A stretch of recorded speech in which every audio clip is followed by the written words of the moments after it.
Good afternoon, students.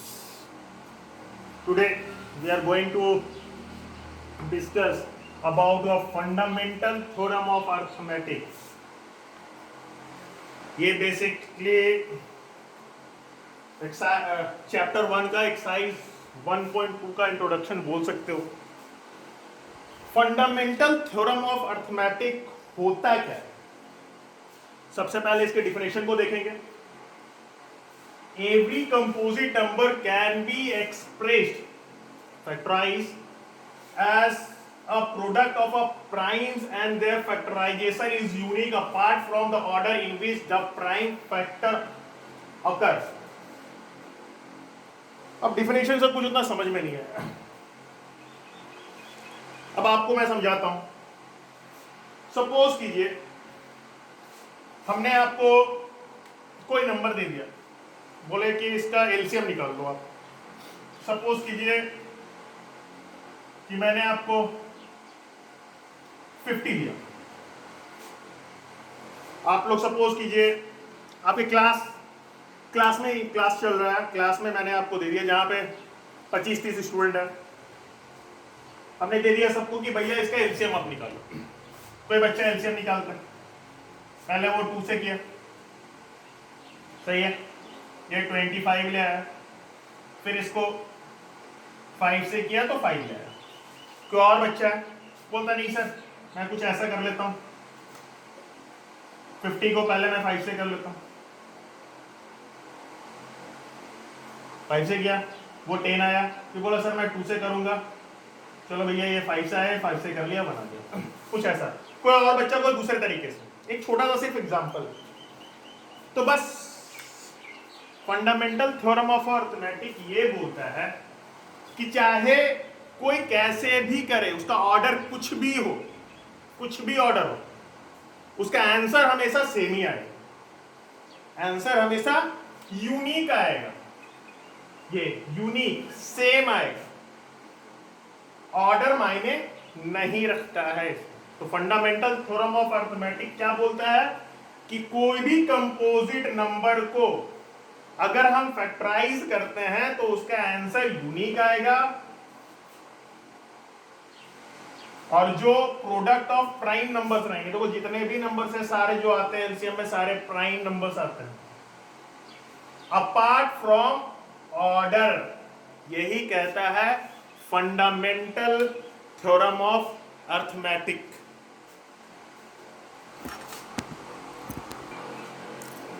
अब हम आते हैं एक्सरसाइज 1.2 पे.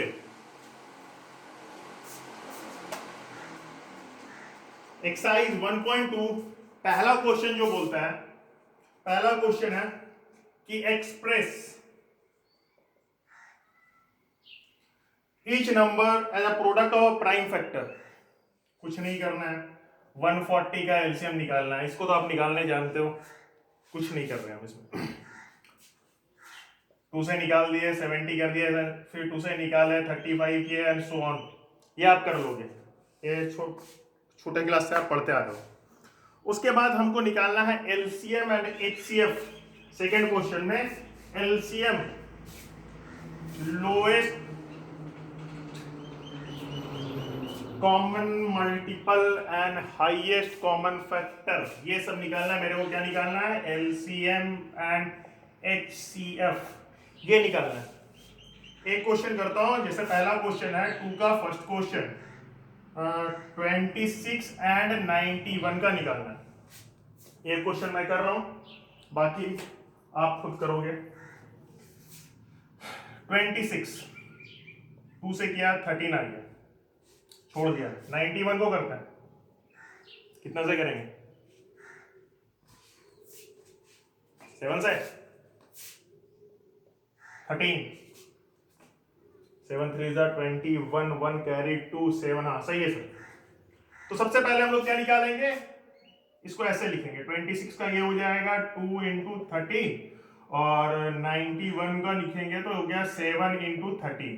सबसे पहला काम आप एचसीएफ फाइंड करो. तो एचसीएफ यहाँ पे एचसीएफ फाइंड कर रहे हैं.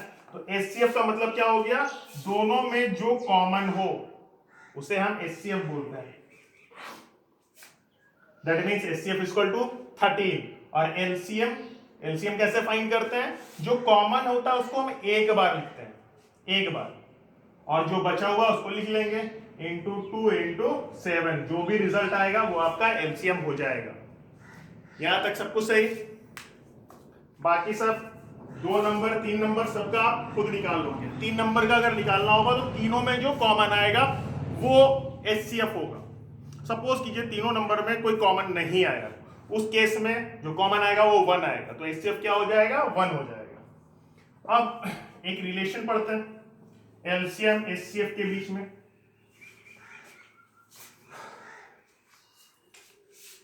LCM into HCF is equal to होता है प्रोडक्ट ऑफ 2 नंबर। ये बहुत अच्छा रिलेशन है, इससे क्वेश्चंस आ जाते हैं। सपोज कीजिए 2 नंबर दिया हुआ है, किसी का एक का एलसीएम दिया हुआ, तो HCF फाइंड करने के लिए आ जाए। एक्चुअली देखो यहां पे 2 नंबर होंगे, ये 2 नंबर, सपोज करो ये दोनों दिया हुआ है, ये दिया हुआ, तो ये फाइंड कर लेंगे, आ जाएगा। ये मल्टीप्लाई में करा के डिवाइड, बाकी सब इससे आप रिलेटेड क्वेश्चंस आप कर लोगे। अब जो आपको पढ़ना है, जो आप बहुत इंपॉर्टेंट है, मैक्सिमम टाइम वो एग्जाम में आता है, वो है क्वेश्चन नंबर 5। इसको हमको प्रूफ क्या करना है कि चेक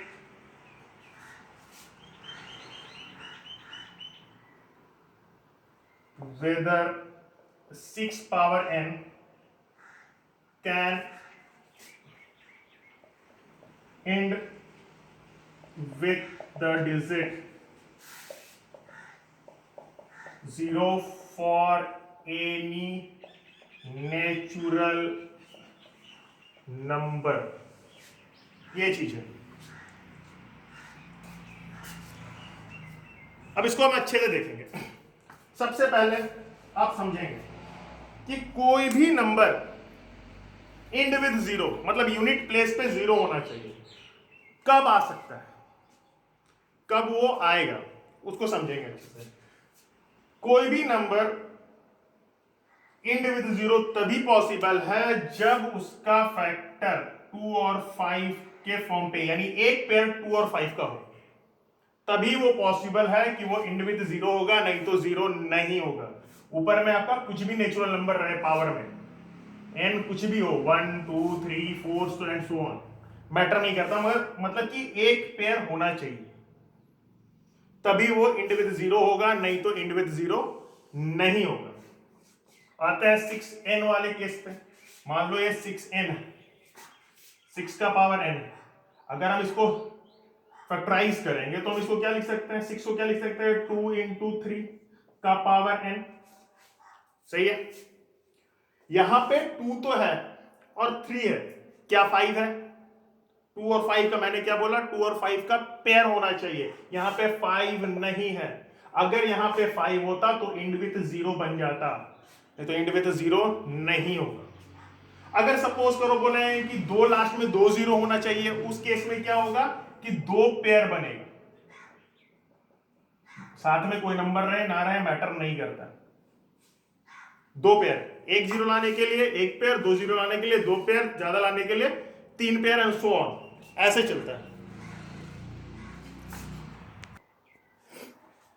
अब नेक्स्ट क्वेश्चन देखते हैं। ये बहुत ज्यादा इंपॉर्टेंट है, बहुत बार ऐसा क्वेश्चन बोर्ड एग्जाम में आया हुआ, मैक्सिमम टाइम, और सबका बनाने का तरीका सेम टू सेम है। अगर आप एक क्वेश्चन को समझ जाते हो तो कोई भी क्वेश्चन इससे रिलेटेड बना सकते हो।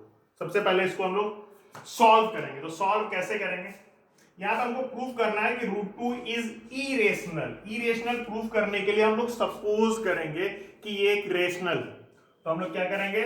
Late √2 is rational number. Okay, rational number मान लिया। दैट मीन्स हम लोग क्या लिख सकते हैं? √2 is equal to a by B, where, bracket में लिख देंगे, where A and B are coprime, that means 1 के अलावा इसका कोई भी फैक्टर नहीं है। को प्राइम का मतलब यही होता है। ये कर लिया, यहां तक सब कुछ सही। अब क्या करेंगे, स्क्वायरिंग बोथ साइड।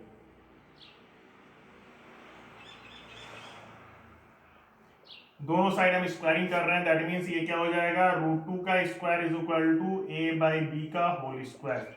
यहां तक कोई दिक्कत नहीं। जब ये हो जाएगा तो ये रूट हट जाएगा, तो ये क्या हो जाएगा, 2 is equal to a square by B square.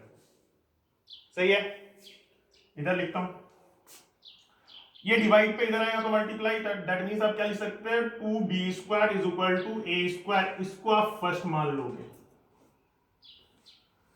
ठीक है। अब देखो ध्यान से, ये 2 मल्टीप्लाई में इधर आएगा तो डिवाइड, दैट मीन्स हम क्या लिख सकते हैं, b square is equal to a square by 2। सही है। अब आप ध्यान दोगे, एक थ्योरम है, थ्योरम 1.3 एनसीईआरटी का ही थ्योरम है, थ्योरम 1.3। उस थ्योरम में क्या बोलता है कि अगर कोई नंबर किसी स्क्वायर को डिवाइड करता है तो उस नंबर को भी डिवाइड करेगा। दैट मीन्स समझिए अच्छा से, जैसे मान लो कि 25 को 5 डिवाइड करता है, 25 को हम लोग क्या लिख सकते हैं, 5 स्क्वायर को 5 अगर डिवाइड करा तो ऑब्वियसली 5 को भी डिवाइड करेगा, यही बोलता है थ्योरम। दैट मीन्स ये क्या बोल गया, तो हम इसको क्या लिखेंगे, if 2 divide a square then it also divide a। यहां तक सही है, लिख लिया। अब आगे बढ़ेंगे, इधर मैं मिटा रहा हूं। अब क्या लेट करेंगे, लेट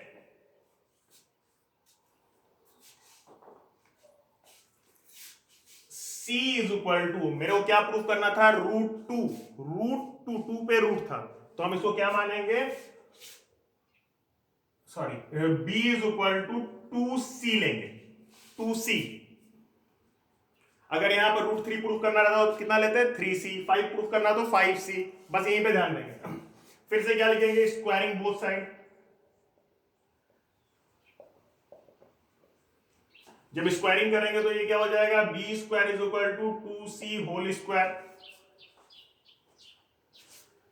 दैट मीन्स ये क्या हो गया, b square is equal to 4c square. और b स्क्वायर का वैल्यू हमने यहां से फ्रॉम फर्स्ट क्या है, सॉरी हमने b मान लिया, यहां पे आप a लोगे, my mistake, a is equal to 2c लोगे।